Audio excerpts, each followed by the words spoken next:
मुझे इस बात का संतोष है, कल हमने अपनी मंत्रिमंडलीय उपसमिति में एक बड़ा निर्णय किया है। माँ नर्मदा न केवल भारत की बल्कि पृथ्वी पर उनका अपने आप में ये अस्तित्व हम सब की कई जन्मों के पुण्य का प्रताप है, भगवान का आशीर्वाद है। और मध्य प्रदेश तो और सौभाग्यशाली माँ नर्मदा से जीवन पाता है। आज की स्थिति में हमारी आर्थिक एग्रीकल्चर ग्रोथ अगर बड़ी है तो उसमें बड़ी भूमिका माँ नर्मदा की जलधारा की है।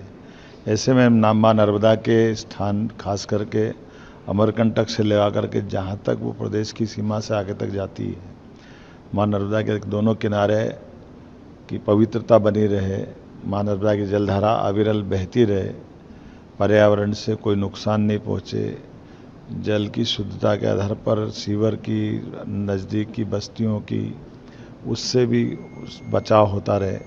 तो सरकार ने अलग अलग विभागों का समन्वित रूप से प्लान बनाया है। खास करके नर्मदा का जो जहाँ से उद्गम है, वहाँ का एक सघन वन, जिस वन से ऐसा माना जाता है कि जलधारा के प्रवाह में मदद मिलती है, उस वन को भी सुरक्षित रखना है। और अमरकंटक में बढ़ती हुई मानव बस्ती से कहीं उद्गम पे कोई खतरा नहीं आए, इस तरह का प्लान बनाने का भी हमने निर्णय किया है। एक अथॉरिटी भी बनाई जाएगी जो नर्मदा जी के उद्गम में मददगार होगी वहाँ के विकास के लिए। लेकिन अगर आबादी भी बसाना हो तो नर्मदा के उद्गम से दूर जा कर के एक उसकी वैकल्पिक व्यवस्था की चिंता करेगी।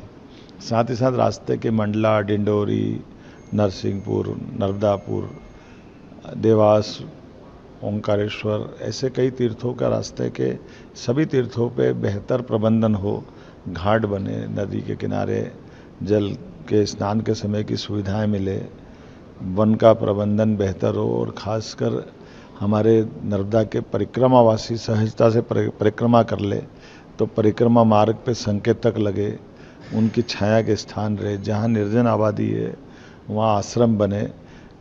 कुल मिलाकर के माँ नर्मदा का ये जो पवित्रता है वो भी बनी रहे, जलधारा भी बनी रहे और हमारे तमाम प्रकार के जो किनारे चलने वाली गतिविधियाँ हैं वो धार्मिक गतिविधियाँ भी हैं और बाकी चीज़ भी सहजता से चल सके, ऐसे कई निर्णय हमने किए हैं। मुझे इस बात का संतोष है कि सरकार के सभी विभागों को मिला करके हमने प्रयास किया है कि माँ नर्मदा का जो स्वरूप है वो जो एक आशीर्वाद है उसका स्वरूप बरकरार रखा जाए।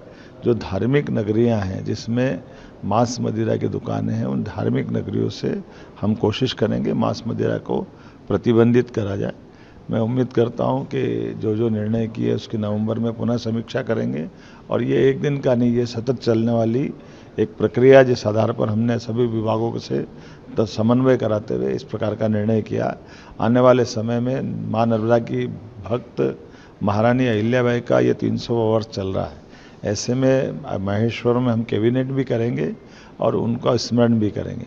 मुझे इस बात का और संतोष है कि रानी दुर्गावती, रानी अवंतीबाई, ये सब नर्मदा पुत्रियों की तरह है। माँ नर्मदा के उद्गम से लगा करके जबलपुर का पूरा बेल्ट, हमारा बुंदेलखंड का बेल्ट, ये रानी दुर्गावती का कार्यक्षेत्र रहा है। ऐसे में रानी दुर्गावती का भी ये जयंती वर्ष चल रहा है। 5 अक्टूबर को उनका जन्मोत्सव है। एक निर्णय हमने ये भी किया है कि रानी दुर्गावती के जीवन के विविध पक्षों को सामने लाते हुए माँ नर्मदा से उनकी भक्ति को स्मरण करते हुए भी कई कार्यक्रम किए जाएंगे। नर्मदा जयंती तो हर वर्ष हम मनाते हैं, लेकिन नर्मदा जयंती के एक दिन मनाने के साथ साथ पूरे वर्ष उनकी चिंता करें। इसलिए सभी साधु संत, सभी श्रद्धालु, सभी स्थानीय रहवासी निवासी, वो ग्रामीणवासी हो, शहरवासी हो, सबको जोड़ करके नर्मदा के पवित्रता का हमने विचार किया और मुझे पूरा भरोसा है सबका सहयोग रहेगा, सरकार साथ खड़ी रहेगी तो हम अपने उद्देश्य की पूर्ति करेंगे। एक बार पुनः माँ नर्मदा के चरणों में प्रणाम। नर्मदे हर।